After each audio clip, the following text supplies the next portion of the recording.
Okay,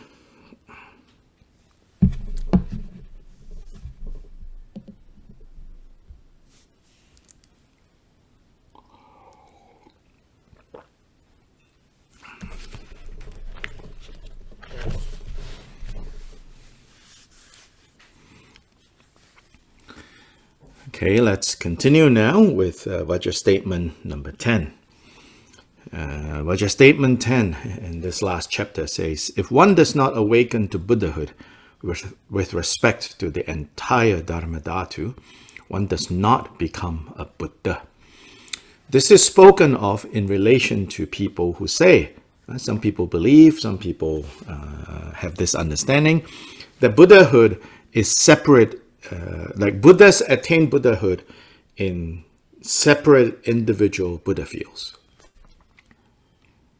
Yeah, so the background to this is we read, especially in Mahayana sutras, how a particular Buddha appeared in a particular universe and became Buddha there. And so that place is called a Buddha field. A Buddha field is a field, a domain in which a Buddha is active in, a Buddha field, a Buddha domain.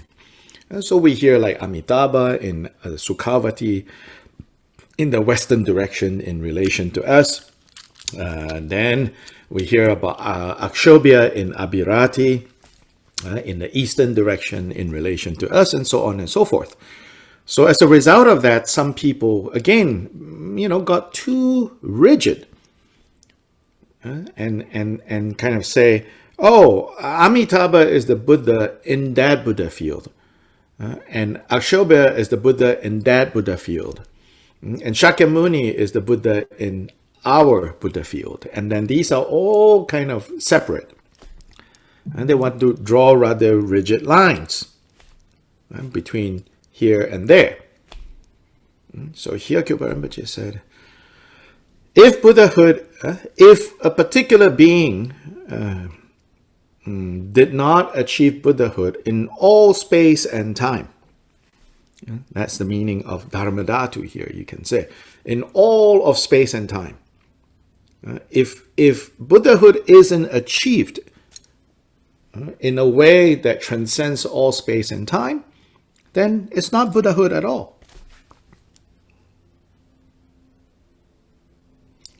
Yeah, so again, like I think intellectually, maybe we have a hard time thinking, why these other people think like this? Oh, this Buddha is there, that Buddha is there, that Buddha is for that Buddha field, that Buddha is that Buddha field. We might say, who thinks like that? Yeah. But I think sometimes we do. We're like, oh, Amitabha is in Sukhavati, that is there, that is there, that is there. Which Buddha is where, and we get all very kind of like concerned even, and then, believe it or not, historically there were Buddhist groups that quite seriously were arguing with each other which Buddha field is better than which Buddha field. And those historical debates even exist today. Some people are like, no, Maitreya's inner Tushita. Yeah, so there is an explanation that Maitreya Buddha's Pure Land or Buddha field is called the inner Tushita. Why? Because there is the outer Tushita, which is an ordinary Deva realm, an ordinary heavenly realm, which is above us. And then there's also, according to some Mahayana sutras, but where Maitreya resides is called the inner Tushita realm. And that is a Pure Land, unlike the outer Tushita, which is an ordinary Deva realm, heavenly realm. So anyway, some people say, oh no, Maitreya Buddha field is better. Then some people, oh no, Amitabha Buddha field is better. And some people, Akshobhya Buddha field is better, and this and that. And then even some, no, Shakyamuni Buddha field is the best. Yeah? As if, these Buddhas are only Buddhas in this particular Buddha fields. So Kyopo Rinpoche here says, if Buddhahood wasn't achieved, so that it doesn't matter anymore, time and space, and therefore Buddhahood is always achieved in relation to the entire dharmadhatu, and if it doesn't happen that way, then whatever you think this person attained, they did not attain Buddhahood. Yeah? So the statement here, among the three kayas, there's no need to consider the dharmakaya and the sambhogkaya. So even the commentary says, and we're not even just speaking on the level of how, in terms of dharmakaya, is beyond time and space.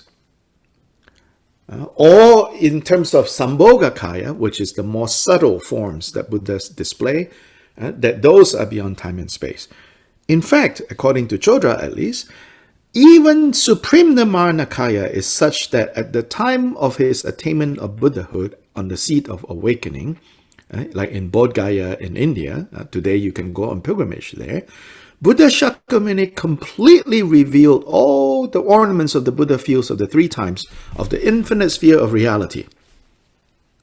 Meaning when Buddha Shakyamuni in this life, in the lifetime that we know him as Buddha Shakyamuni, when he achieved enlightenment in Bodh Gaya in India, he did not just achieve Buddhahood in our world.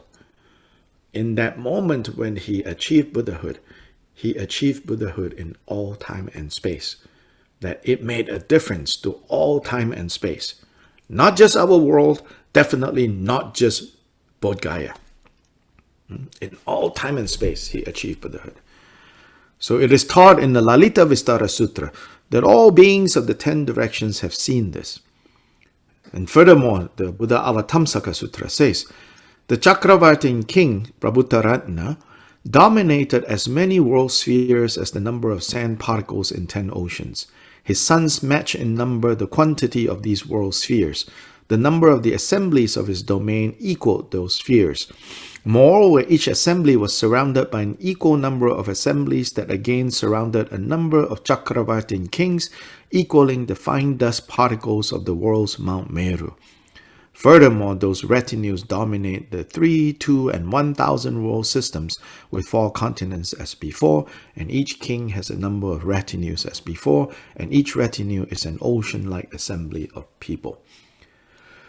So especially the Avatamsaka Sutra, the Buddha Avatamsaka Sutra, presents kind of a vision of reality that is boundless. There are worlds within worlds that are within worlds that are within worlds, and they are all totally interconnected, interpenetrating, and there is no obstacles for a being who achieved Buddhahood. So in a way, we can think, when Buddha Shakyamuni Siddhartha achieved enlightenment under the Bodhi tree, possibly that in many other world systems, that was also happening. So this is kind of hard to fathom. But it's a vision of reality that is infinite. Not just infinite like spreading out there infinite, but infinite also in saying, even in a speck of dust that you find here in this world, maybe you see a speck of dust on your computer screen. Within that speck of dust, there are universes within universes. And in all those universes, the fact of Buddha Shakyamuni's enlightenment is felt, has an impact, even within those worlds. So infinite is not just out there infinite. We tend to think, when we say infinite, but within here, every single speck of dust, within that speck of dust, there is a universe. Within that universe, there is another universe. Within that universe, there are specks of dust. Within those specks of dust, there are universes. And it says in all of that, Buddhahood, any Buddha's Buddhahood is felt, made an impact. So the Buddha awakened to Buddhahood concerning the sameness of all phenomena without limits and partiality. So when we say, sameness wisdom, or all even wisdom, one of the five wisdoms, the wisdom of equality, sometimes translated that way as well. So then one of the implications of that is to say, this Buddha wisdom pervades all places and times without limit. So in this same sutra, it says, Brahma, I have not become a Buddha concerning that which is limited by borders. But Brahma, I awaken to the sameness of all phenomena without limit and partiality. The Buddha, moreover, has revealed in this Buddha field the manner of awakening. But in the certainty of absolute truth, one cannot limit Buddhahood to merely the present time. Yeah? So it's not limited by time. Madhyamaka Avatara says, there are as many Sugatas in all the directions and the Buddha fields as there are smallest particles. And, O hero, there are also as many eons during which Sugatas proceed to excellent supreme awakening. But the secret of yours cannot be explained by any other example. And this is the final chapter, I believe, of Madhyamaka Avatara, the chapter on where it's Buddhahood.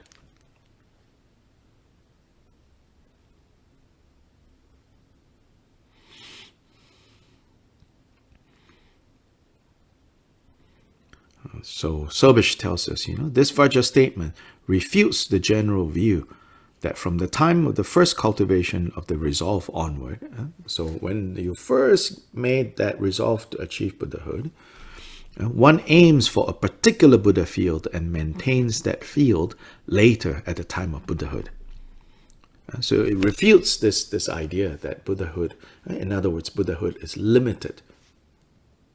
Yes, you will hear in the Mahayana Sutras, there is a genre of Mahayana Sutras that tells of the past deeds, the past activities, the past kind of training of particular Buddhas or particular great bodhisattvas. And in those telling of those past deeds, often they tell of like Amitabha, at one time he was the monk Dharmakara. He made 48 or 49 vows to be, to have this pure Buddha field, Sukhavati, and all of that. And here in this tradition, we're not denying that, there's that. But what Kyopa wants to remind us is, but it's not limited to that. So in a way, Buddha Amitabha's activity is not limited to just Sukhavati Buddha field.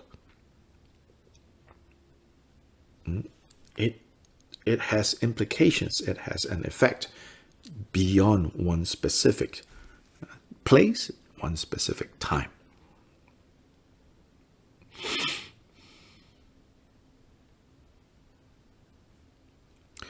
Vajra statement 11. Since there is no emanation without cause, they are their own continuum. This is a little esoteric, this statement, because there are some technical terms here.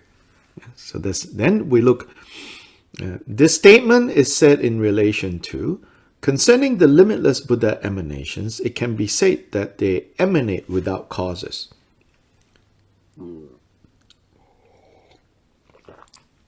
Now, here there were some people who think that Buddha emanations emanate without causes.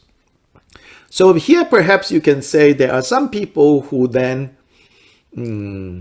maybe go too far in another direction.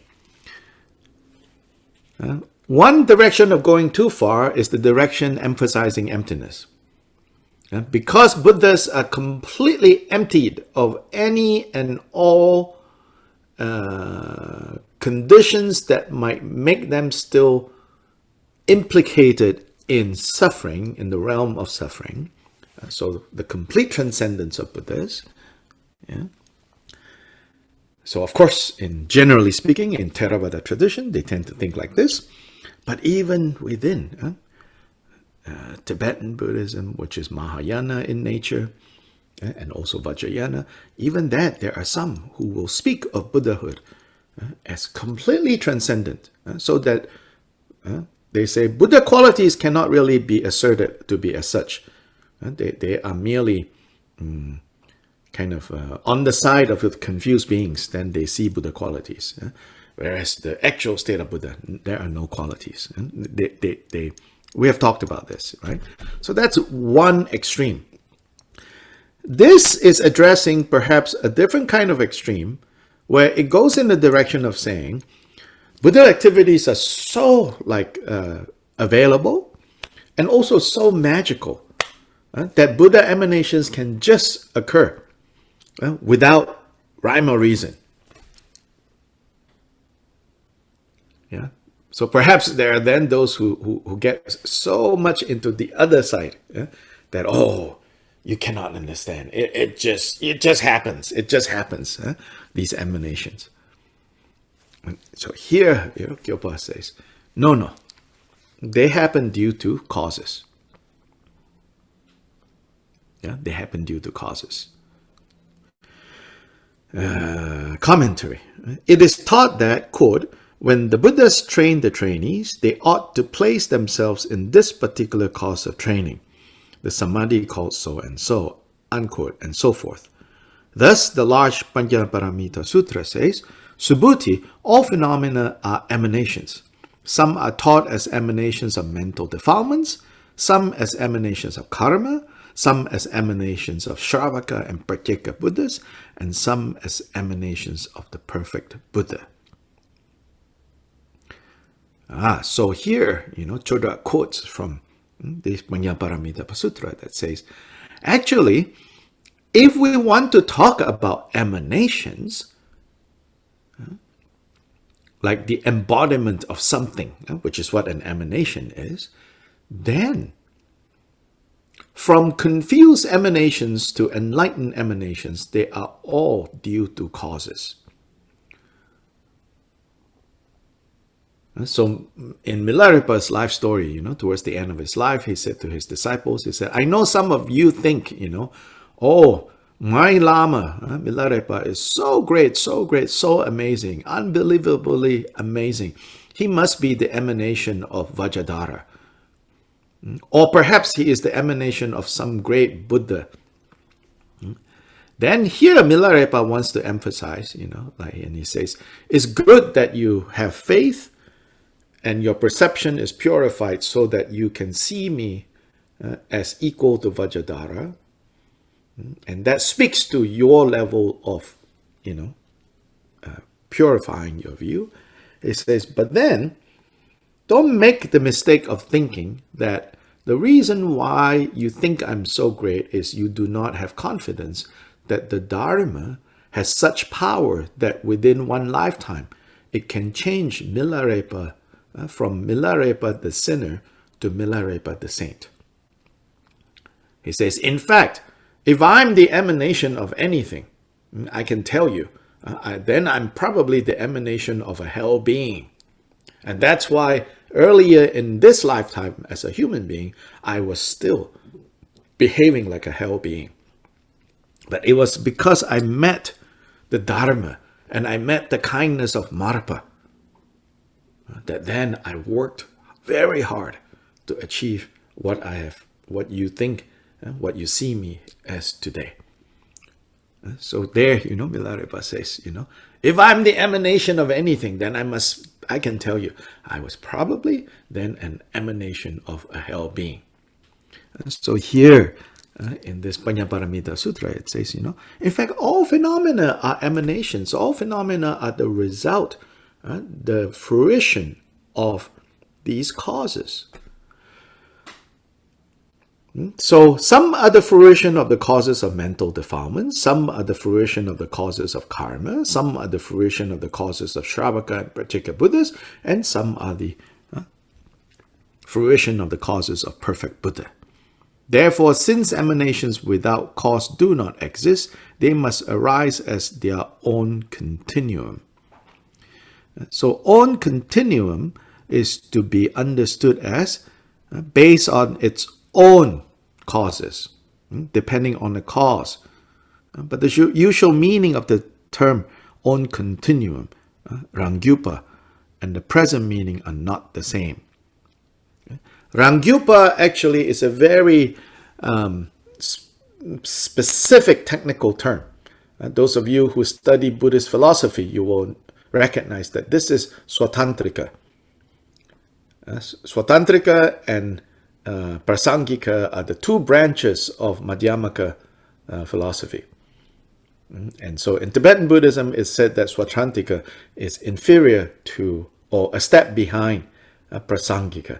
Prasangika is the consequentialist. That's how they're usually translated into English. That means this particular group of Madhyamaka philosophers, they say that the way you understand Madhyamaka is using consequential kind of arguments, meaning you don't say anything based on your own kind of theory system. You only follow other people's logic, and if you follow other people's logic using the Madhyamaka way, you can begin to lead them to see how finally their position is untenable. So that's called consequentialists. Swatantrika are those who said, no, you have to make some assertions. So this is in the philosophical realm. So this statement, Vajra statement, sometimes have confused people who are unfamiliar with this, and they try to translate this. Then they try to kind of link this statement with, like, the debates between Swatantrika and Madhyamaka.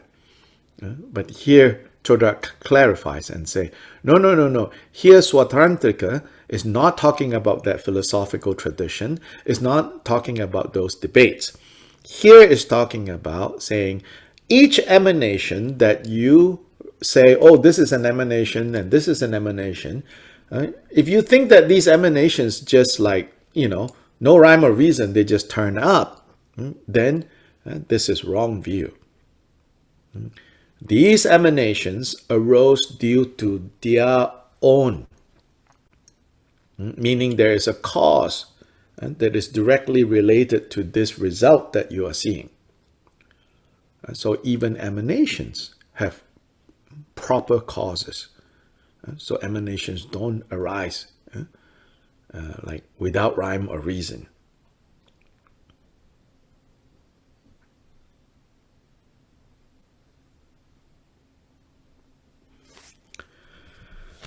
So this is again, in relation. Then it's in relation to those who think, that the state of Buddha is so amazing, that then kind of magical things just occur. It's like, no, it's not magic. It's still based on causes and effects, cause and effect. Yeah. So Khyalpa Rinpoche says, even in the state of Buddhahood, there is cause and effect, which is a little unusual in the realm of Tibetan Buddhism, because in Tibetan Buddhism, the debate is such that, they always, often the mainstream position is like, oh, in the state of enlightenment, cause and effect no longer apply. Khyalpa Rinpoche would say no. In fact, in the state of enlightenment, mistaken understandings of cause and effect are completely gone. The workings of cause and effect doesn't get cancelled out.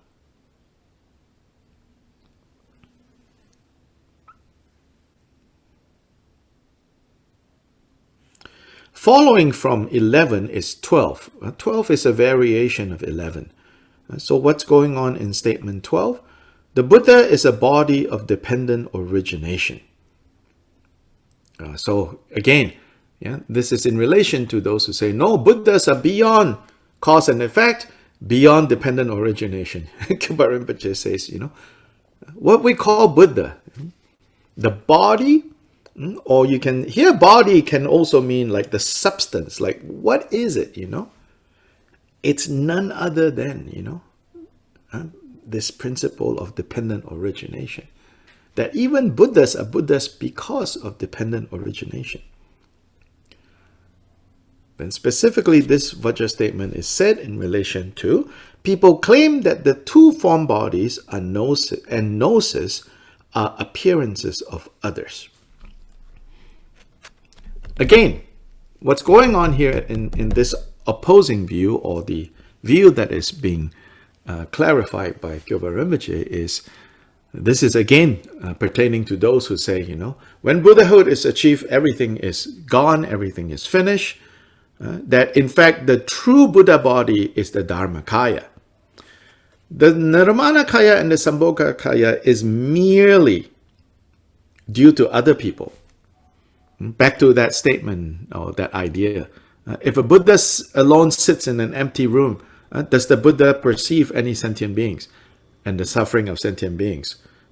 According to these understanding, they say no. Because in the state of dharmakaya, there is nothing. Then when does sambhogkaya and nirmanakaya happen? When a being walks into the room. If it's a very advanced being, then Buddha, the appearance of sambhogkaya to relate to them. If an inferior being walks into the room, depending on how inferior they are, they may or may not even see the nirmanakaya, according to this view. But here, again, Gyoba Rinpoche says, the Buddha is a body of dependent origination. Now, commentary. The Buddha is the naturally pure dharmakaya obtained. The powers of the commitment of previous compassion and the appearance of the trainee endowed with faith. Briefly, it arises from the above three forms of dependent origination, or from the dependent origination of finding the three benefits for oneself and the three for others. If the dependent origination of assembling all the previous three causes is non-existent, the Buddha may dwell in this world, but he is not perceived. However, if these three dependent originations have come together, he is perceived, as the introduction of the Mala Devi teaches. Maitreyanatha says, as the reflection of the body of Devendra appears on the pure ground of Vaidurya, similarly, the reflection of the Buddha's body appears on the pure ground of sentient beings' minds. Moreover, in the same vein, he also said, the cause for perceiving the Buddha in the mind, which is like the pure Vaidurya, is the purity of the ground, the increasing faculty of irreversible faith. Therefore, the Buddha is perceived through the dependent origination of these three assemblages.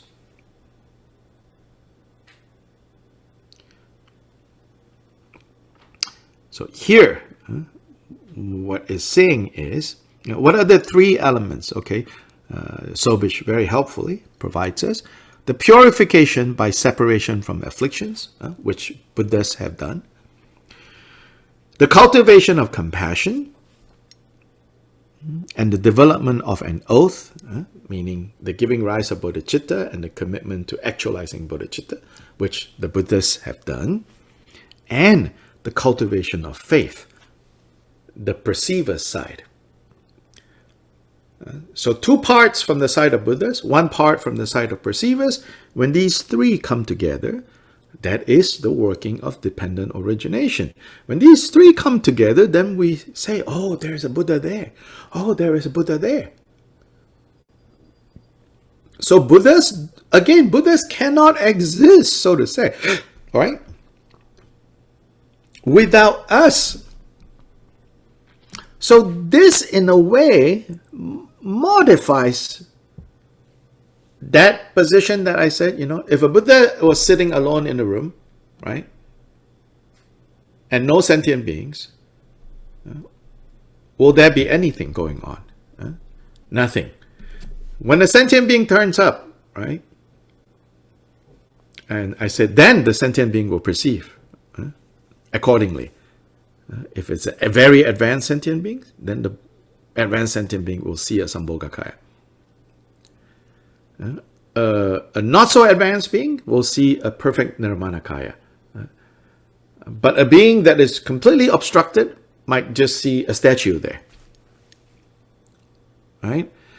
Now, in the one extreme of this interpretation will say then, therefore it has absolutely nothing to do with the Buddha being perceived. It is all about sentient beings and their karma. That would be like, you can say, the nihilist Buddhist position. The eternalist Buddhist position will say, oh, whatever these beings perceive, it's all due to some magical thing that Buddhas are doing. So without cause, these Buddhas of Nirmanakaya, Buddhas of Sambhogkaya will just appear. This statement will kind of brings us to what Kyoba says is the right way of understanding this, which is it's dependent origination, it's interdependence. And in this interdependence, Chodra's commentary brings up the coming together of three things. That the Buddhas have actually removed all affliction, afflictive emotions, obscurations. That the Buddhas have actually given rise to bodhicitta and actualized bodhicitta. That's from the side of Buddhists. From the side of beings, depending on what level of faith, openness of heart, we will perceive what's there accordingly. This interdependence. Thus, as Joje Sherab finally points out, the Buddha is not only an appearance of others, meaning the Buddhas, when we speak of Buddhas, you should not think that this is entirely due to just others, meaning how sentient beings see things. But his bodies and his wisdom arise in every respect as dependent origination, meaning governed by this dependent origination, whereby Buddhas have developed the full potential of appearing in whatever form that is necessary, and then sentient beings need to have their own conducive karma. When these two come together, then there are Buddhas.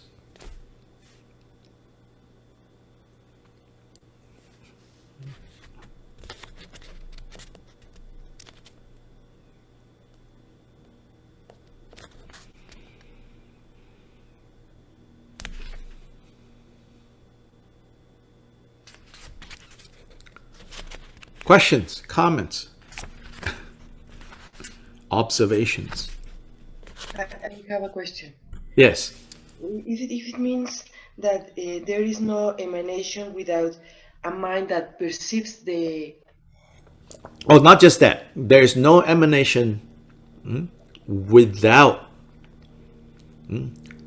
Buddhas who have the ability to emanate. It's not talking about the perceiving side, that statement about there are no emanations without self, right? That's that last statement that is a little hard to translate. There are no emanations without a cause. Therefore, they, meaning these emanations, are due to their own continuum. Meaning, on the Buddha side,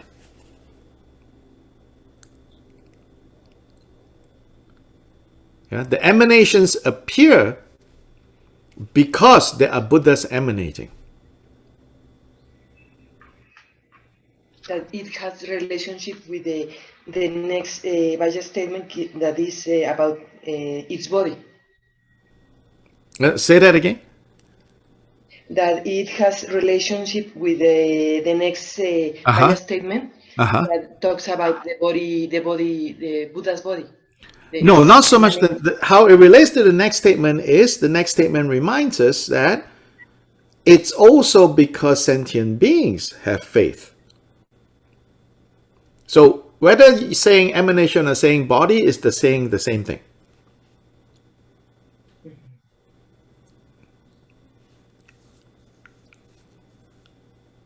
Yes, statement 12 is saying, so you can easily replace the Buddha is an emanation due to dependent origination. Statement 12.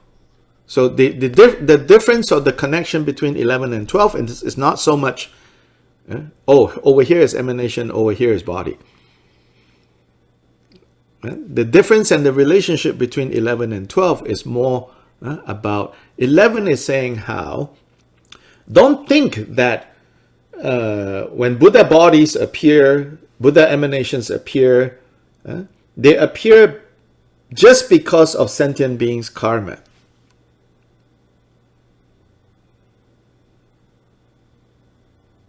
Because these emanations are the result of the hard work, so to say, that Buddhas have put in order to have the ability to emanate. In other words, right, for example, this pillow has no ability to emanate Buddha bodies to train you. You know, that's statement 11. Yeah, this pillow, at best, maybe this pillow has the ability to emanate kind of confusion, you know. So this pillow has no ability. Your favorite dog has no ability to emanate Buddha bodies, because the dog has not purified all obscurations. Yeah. So that's 11. Then 12 is saying, now, even if Buddhas have the power to emanate, if perceiving beings don't have faith, still cannot see these Buddha bodies. So in that way, then Buddha bodies don't exist. If beings don't have proper faith. Yeah, so that's 11 and 12. Does that answer your question or no? Yes, yes. I thought they have some relationship. First is the emanation, and then the person that perceives that emanation. It's an interdependence. Yes, that's 12. Yes. Thank you. 11 is emphasizing how for the emanations to even emanate, there has to be Buddhas.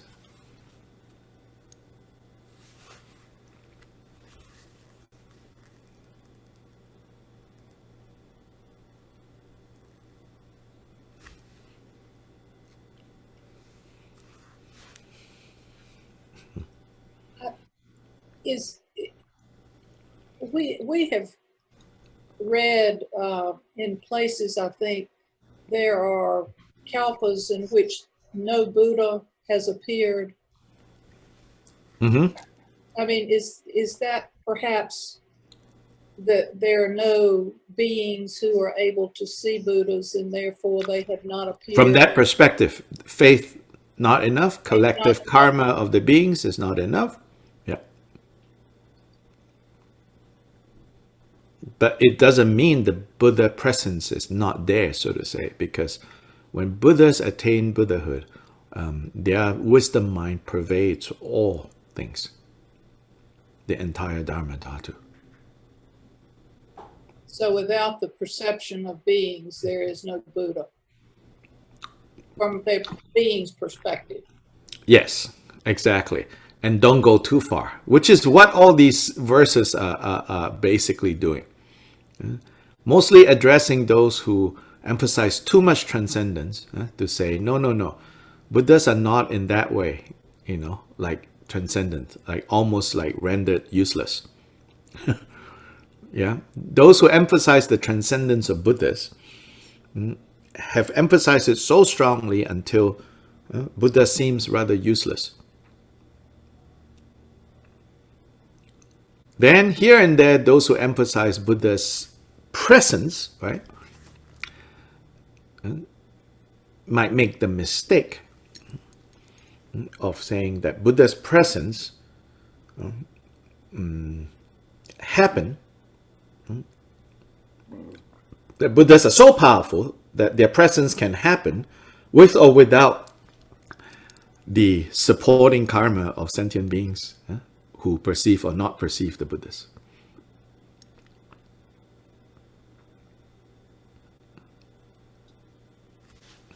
So that's like when the Shakyamuni appeared, some recognized him as Buddha and some did not. Yes.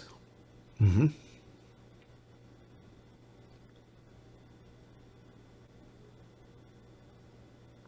So by extension, some people will perceive so-and-so teacher as Buddha-like, and some will not.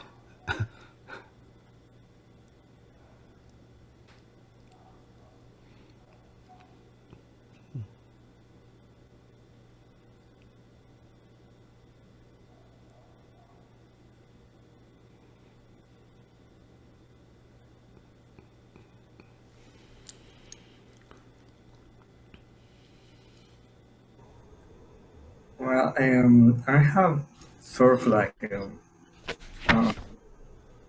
well, it seems like the Buddha has a lot of ways, means to teach, to manage, but I am sort of like maybe thinking like when people say the universe is teaching you a lesson, say that not meaning that there is like an eternalistic view there, like the Buddha is teaching you a lesson. Yes. When something right.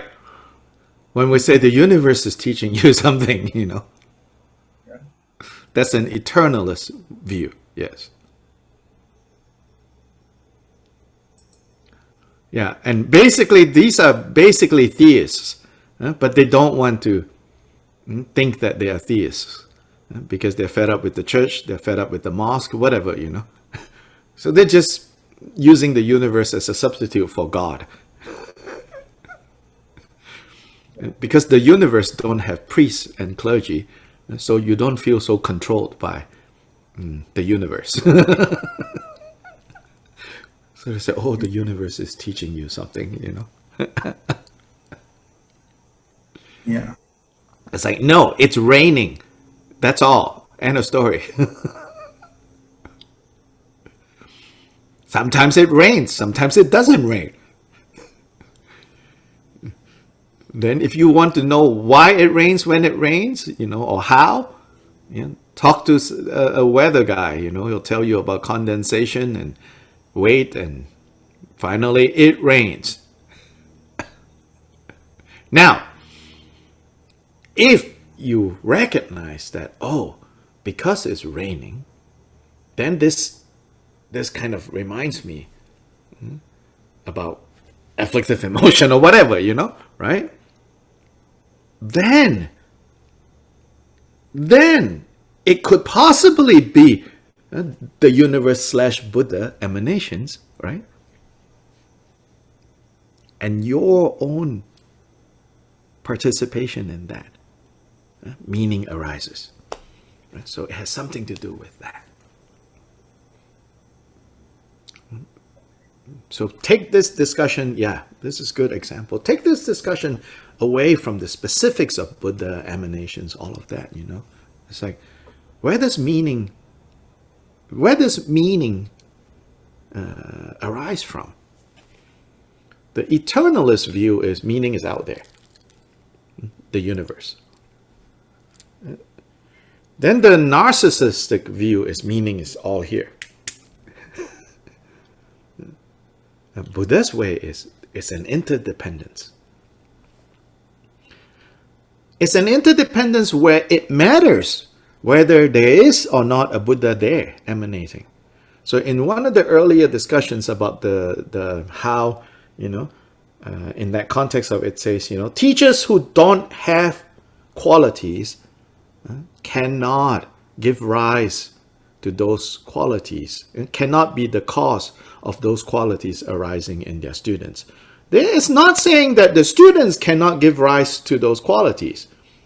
But if the students do give rise to those qualities, it's not because of the teacher who has no qualities trying to give rise to those qualities in the students.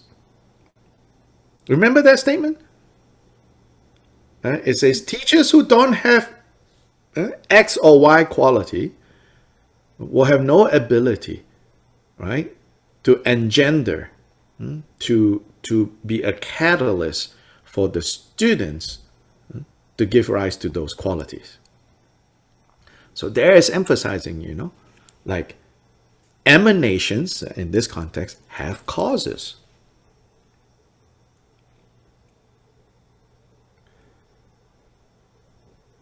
Yeah, emanations have causes. So meaning, right, in this slightly different context, if the disciples give rise to love, loving kindness, yeah, and if it is related to the teacher, it's because the teacher has demonstrated genuine qualities of loving kindness.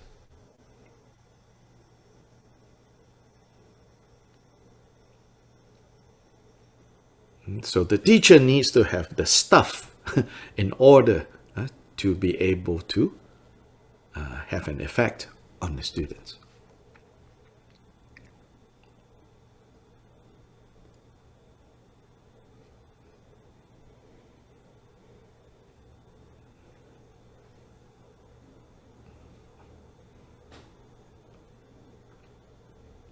Otherwise, again, back to the universe, The universe is not teaching you anything. The universe could care less.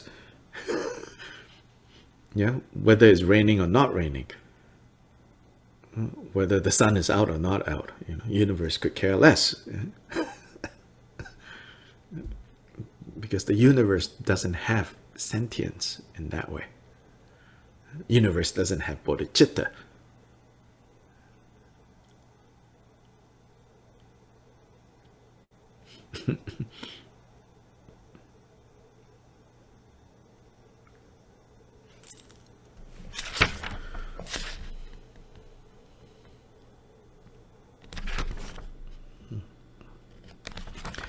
The next two statements have to do with some of the debates and some of the discussions around Buddha bodies.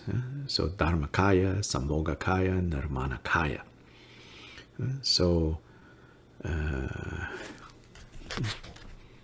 statement 13, it says, from the preliminary resolve arises the sambhogkaya, and from the actualization of the resolve, the nirmanakaya.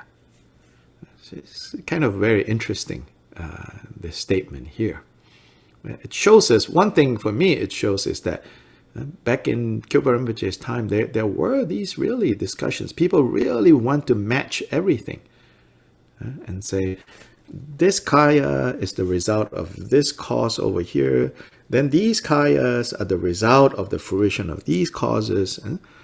So in this specific context, people claim that the result of the preliminary resolve, the result of the preliminary, like the aspiration bodhicitta, that is the direct cause for the arising of nirmanakayas later on. And all the work that goes into actualizing this aspiration bodhicitta, meaning engagement bodhicitta, that's the direct cause of the appearing of sambhogkayas. Here in this case, Kyopo Rinpoche flips it around and says, actually, sambhogkaya arises due to the initial resolve, and nirmanakayas arise due to the practices of engagement bodhicitta. Yeah. So let's look at the commentary. Due to the extraordinary vast preliminary resolve, which is aspiration bodhicitta, that includes all sentient beings whose number equals space, the cause for the arising of sambhogkaya, which pervades all Buddha fields with the body, and the appearing of all Buddha fields endowed with the 5 certainties in the body arises. The immeasurable nirmanakayas arise from the gathering of the different roots of virtue that arise from the mind that is, for the sake of attaining Buddhahood, bound to the virtue of the 3 venues.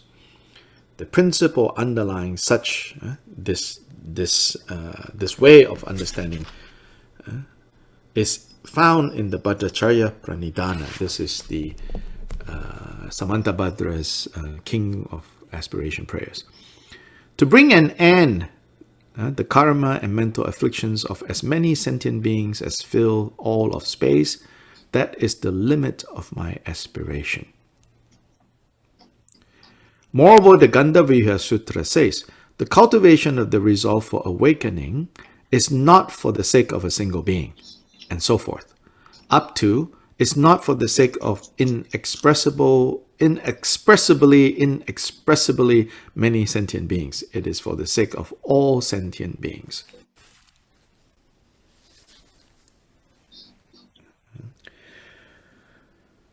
So here, I think at this point we can feel already what Kyoba Rinpoche is doing with this statement is to say,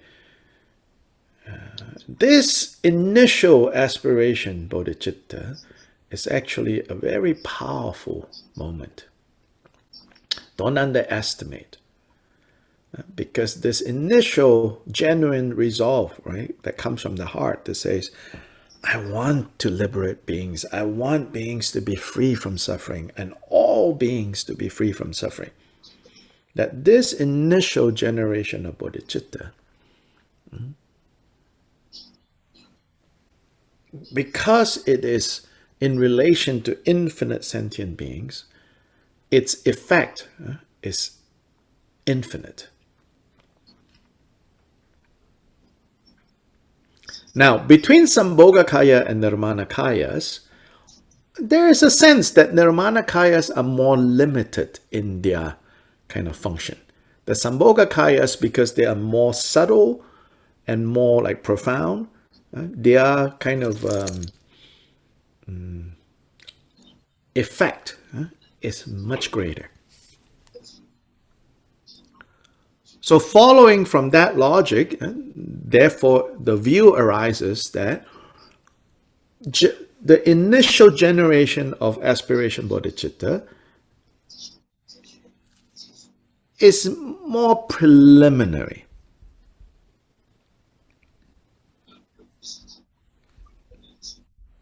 Yeah, it's more preliminary.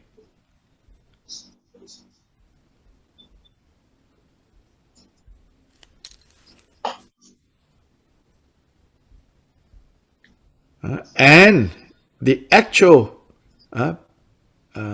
practice later is more profound.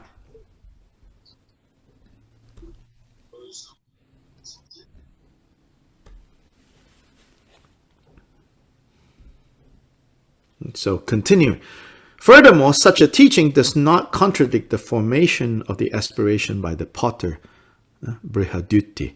Moreover, it does not contradict the obtaining of the nirmanakaya from something like a gift to the Buddha, and of the sambhogkaya through the gathering of the virtue of actualization of the resolve. So what Chodra is doing is he's giving different examples from the different texts. Now this Vajra statement and Vajra statement 12, the Buddha is a body of dependent origination, and Vajra statement 10, all emanations depend on causes. Buddhahood with respect to the entire sphere of reality are the same vital point and are interconnected, as we've been saying. So he says now, he points out clearly, 10, 11, and 12, and now 13, they are interrelated. It is furthermore generally maintained that the potter, and again, giving some other proof, so to say. Now let's look at the notes. In general, the extraordinary cause of attaining unsurpassed awakening is the resolve for awakening. Then this resolve has two aspects, namely the absolute level and the surface level. Of these, the surface level again has two aspects, namely the preliminary resolve and its actualization, which in other contexts we call it aspiration bodhicitta and engagement bodhicitta. People hold that of these, the nirmanakayas arise from the aspiration bodhicitta, and the sambhogkayas arise from engagement bodhicitta. Such an exclusivity, such a limited way of looking at it, is not accepted by Jigten Sumgön.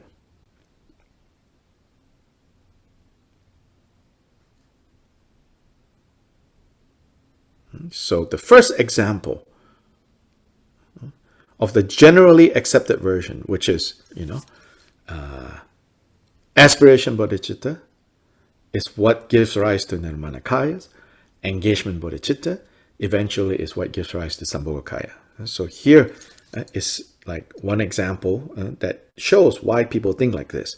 Concerning such an aspiration, where one strives for a single Buddha embodiment, there arises the nirmanakaya, as in the case of the potter. Rinchen Changchup describes such an aspiration. Tathagata, such a body as yours, such a retinue, lifespan, field, sphere, and such supreme good marks, may I too obtain just the same. Rinchen Changchup explains that such an arising of the result of the nirmanakayas is similar to Buddha Shakyamuni's nirmanakaya. Second, an example of someone who obtained the sambhogkaya through the gathering of the virtues from engagement bodhicitta is King Aranemi. But details are not provided, Sobish says, So generally here still is talking about why some people will say, oh, aspiration bodhicitta produces nirmanakayas. Not saying like aspiration bodhicitta right now produces nirmanakaya. It's saying the aspiration bodhicitta that is cultivated now, when you finally become Buddha, they are the direct cause of nirmanakayas arising. Then all the engagement bodhicitta practices you do now, right? In the future, when you become Buddha, they emanate. They are the direct cause of sambhogkayas arising. So in this more general view, they keep very clearly like this. However, back to notes, according to Jigten Sumgön, it is also possible that the sambhogkayas, I don't know why it's put as singular. I would prefer to, because they're not one. Yeah, so it is also possible that sambhogkayas arise from the preliminary aspiration bodhicitta, and nirmanakayas from the actualization, from the engagement, for engaging in the aspiration. To achieve sambhogkayas, an extraordinary vast preliminary aspiration is necessary. So here there is also an emphasis on how, in order for aspiration bodhicitta to be truly aspiration bodhicitta with its full kind of effect and power, it needs to be vast. And not just, oh, I want my family to be free from suffering. Oh, I want my friends to be free from suffering. It has to be, I want all mother sentient beings to be free from suffering.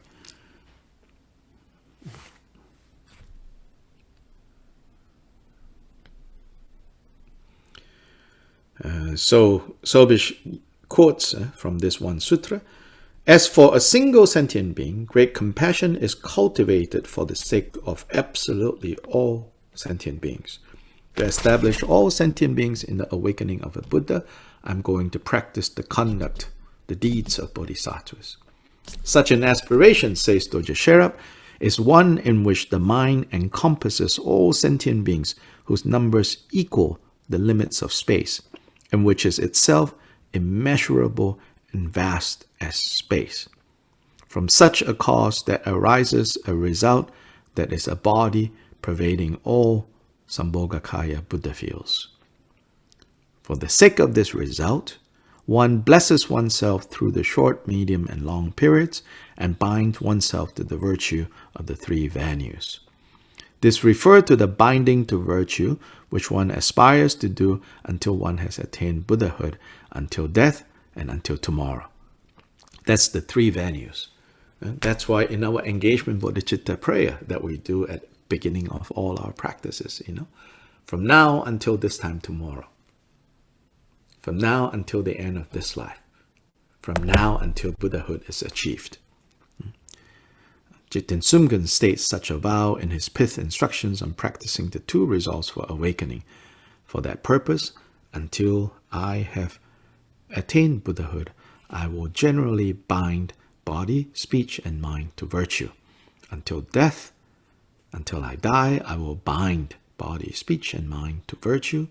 Until the same time tomorrow, same time as now, I will bind body, speech, and mind to virtue. This is the preliminary resolve that is limitless and therefore leads to the arising of the sambhogkaya. Concerning the cultivation of the actualization of the resolve that leads to the arising of the nirmanakaya, Dorje Sherab states, the activity that arises from this resolve is such that for every virtuous root there is one nirmanakaya.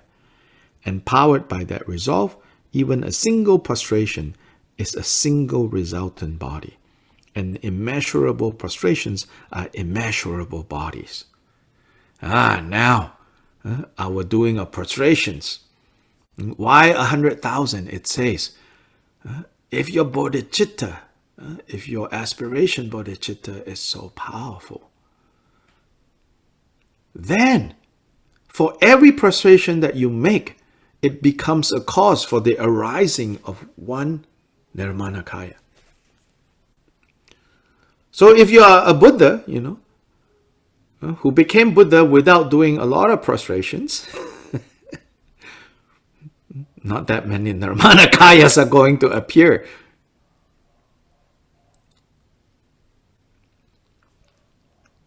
Even a single flower offered in a single body and immeasurable flowers offered are immeasurable bodies. So if you only offer one flower, if you only offer one light, if you only offer one bowl of water, then that in the future will result in one. But if you offer immeasurable. Similarly, all other accumulations of merit are also like that. From the moment one is empowered by this resolve, for each thought, a body arises. Meaning, here not ordinary bodies, Buddha bodies. This actualization has again three aspects known as the Bodhisattva or Mahayana vows, which is the disciplined conduct of refraining from misdeeds, the disciplined conduct of gathering virtuous factors, and the disciplined conduct of benefiting beings.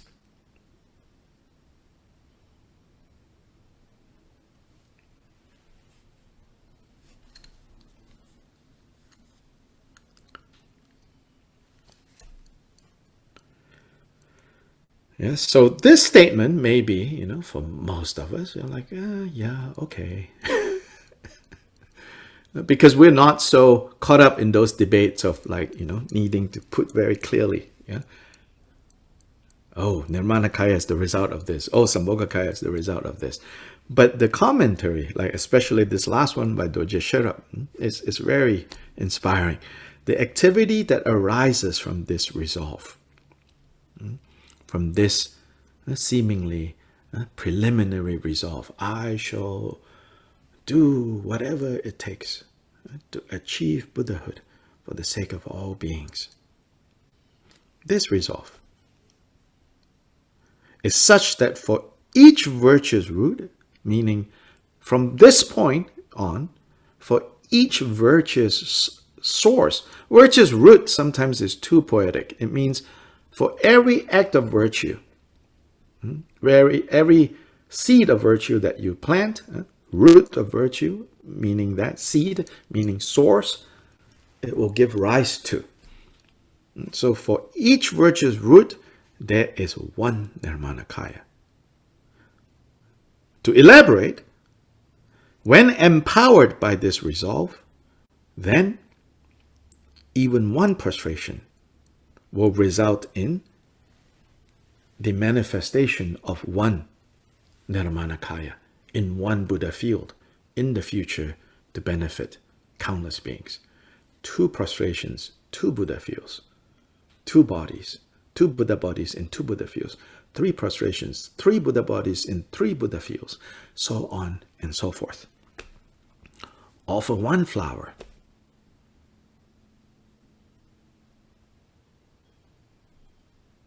Yeah?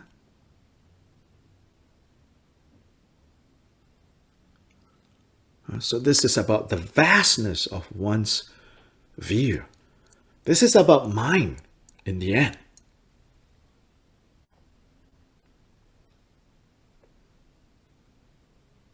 And this is about the heart opening with awareness. Sometimes when we say open heart, we just think, oh, it's just, feelings. No, we're not talking about that kind of open heart, like,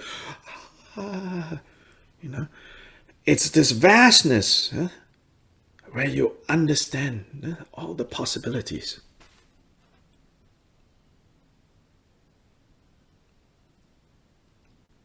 So you do not tire in making lamp offerings, making light offerings, making flower offerings, making prostrations.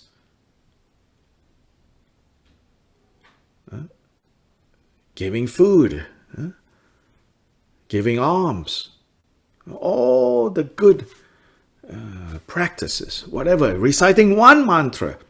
Now, because of the power of resolve, because of the power of aspiration bodhicitta, reciting one mani, Om Mani Padme Hum, is the cause for one nirmanakaya to appear.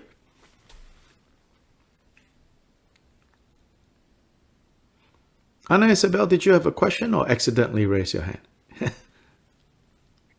Sorry, Yep. I accidentally raised my hand. Oh, okay. Sorry. Do you have a question? No. Oh, maybe you do, or a Sorry. statement.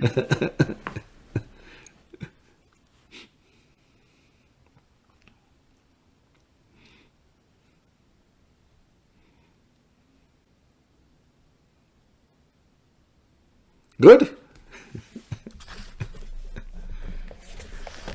Okay. So we'll end here today. Then we'll meet Wednesday, and maybe by Friday we will finish. Maybe by Friday we will finish. Don't underestimate what kind of causes and conditions, what kind of interdependence. So this is part of the vastness that you should not, not see. What kind of causes and conditions that came together for us to spend this year on this precious teachings of Gilbert Rinpoche. It's unimaginable what brought this all together, and how many people survive all the way till now. Dharmically survive. Luckily, none in the group, as far as I know, did not survive physically, but they drop off, and which is not to say, like this is not about, oh, look, they didn't have the karma. But look at yourself, your karma, your determination, and our interdependence, that we are almost at the end of having looked at every statement. What kind of interdependence, And if you recall that and dedicate that, and then seemingly insignificant action have unimaginable implications. Yeah. Changchu sem chorim punje magye panam ge gyuche ge pa nyam pa me pa yang go ne gong du be wor sho.